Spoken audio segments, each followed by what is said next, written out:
There you see an orange tree, but it's doesn't grow oranges, does it? Let me take a step back. Yeah, it's just how it is. I mean, you get these fruit trees, and they either grow something or they don't. I think I have a guayaba tree in the back of that one. Close for now. I haven't done these True Force Loneliness videos in such a long time, but I figured I'm going to do one of two. So this is the first one, and it's true what I'm saying. Oh, by the way, I got shit canned off of a TikTok live stream for calling out Vanessa Papas and oh, she's coming out non-binary, but as it doesn't matter because if TikTok is on trial, what does it matter? TikTok's on trial. I think the United Kingdom is also trying to ban it, as well as the U.S. So it'll be sad to lose 1,111 people eventually. But I have to. I mean, I'm still. If without YouTube, I'd be fucked, right? How's it going? Hopefully, what is it? One person said if if we lose or if TikTok is gone, all these weirdos are going to start coming over here. Fuck you. What do you care? You don't care if TikTok people come over here. It doesn't fucking matter. People will do what they want. I'm doing what I want. You're doing what you want. It doesn't fucking matter. But it's true.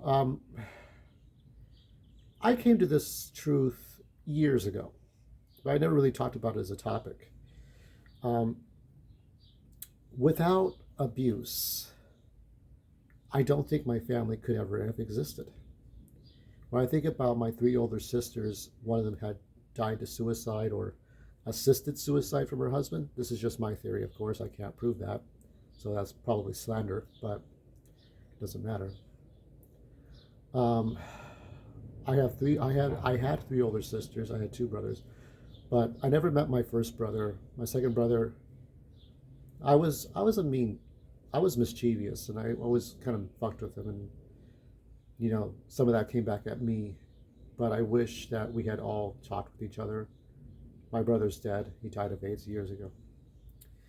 Um, but my dad, my sisters, my cousins, my aunt, my mom, verbally abusive, if not physically. If we didn't try to tell each other what to do, even what is it that the actor from, remember the movie Ray with Jamie Foxx, the actor who played, what is it, Quincy Jones, and he says, even when you're 35, you're still a boy. He's talking about black versus white, but when we were all adults, my dad tried to tell us, he would, get his fists and he would shake his fist at us and then physically assault us. The thing is that I've been a victim of physical abuse, child abuse, and physical abuse. And honestly, it's like that either shapes you or it fucks you up. Every once in a while, if you had to hit your kid because your kid was being violent or he was really committing crimes, or you slap him every once in a while, okay, I'm actually okay with that. But when you're hitting your kid as a replacement for everything because you don't want to talk to them, well, fuck you. It's not, being a dad is more than just paying the bills. And some people don't understand that. So there had been abuse in my aunt's family with my uncle having been, who's dead now. He died of a heart attack in 2016. Um, when you physically assault your wife and then cheat on her, there's just so many things where my dad would tell us what to do, my sisters would try to tell me what to do, my sisters would try to intimidate each other, and it causes a loneliness. It does. But I think if you took away the insults, my dad would throw insults at me. He would make fun of my nose. People did for years. Okay, the oldest trolling people did people would make fun of my nose. People would make fun of the fact that I couldn't throw a ball. I mean, nobody taught me. Nobody taught me how to throw things. Nobody taught me how to do things. It was always bullshit, and it was unfair at times. How can someone get good if you don't show them, if you don't work with them? You want to make somebody the nigger wetback of the schoolyard, and you throw rocks at them and other people join in. That's bullying. That's bullying in real life, but that is bullying, and it's contagious.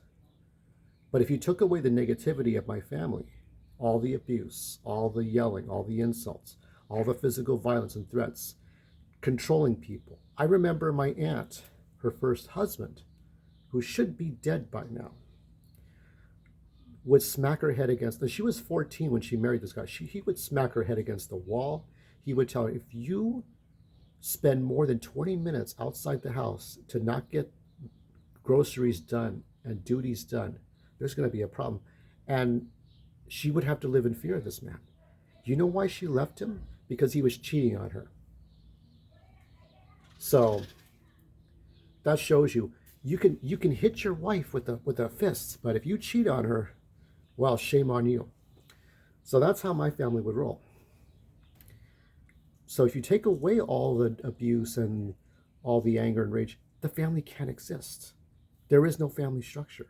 There is no way that my family can be in the room without someone telling somebody what to fucking do and how to do things.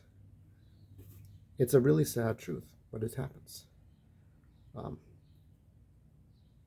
So yeah, I don't think we can all function. That's why, like when I used to do these, I stopped doing them in 2018. I think 2017 or 2018 was the last one.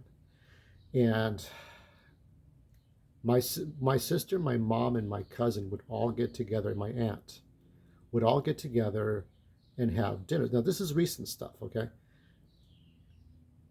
Half the time they're criticizing other people, and then they praise themselves. So they sit there and criticize how my other sister's wrong, how my other cousins are wrong, how my nieces, their daughters are wrong, how this person's wrong, that person's wrong. And it's cluck, cluck, cluck, cluck, cluck, cluck, cluck. You know, even when my dad passed away, I had a girlfriend at the time. I did have a girlfriend of some sorts years, a generation ago. I would hear clucking of women talking. And it was just, there was nothing I got. It didn't feel like a family get together. It felt weird. So I just stopped going to these things. When you decide you want to have a family, and let me tell you, a woman that will put up with you is a woman who loves you back. It's not just you loving her. She loves you fucking back. And she will put up with all your bullshit. And then you change as a person, hopefully. If you base your family on abuse and intimidation and threats and controlling, fuck you. You don't deserve to have happiness. You deserve your loneliness. If anybody tries to do that, you deserve your loneliness. I try not to do that. That's how it works.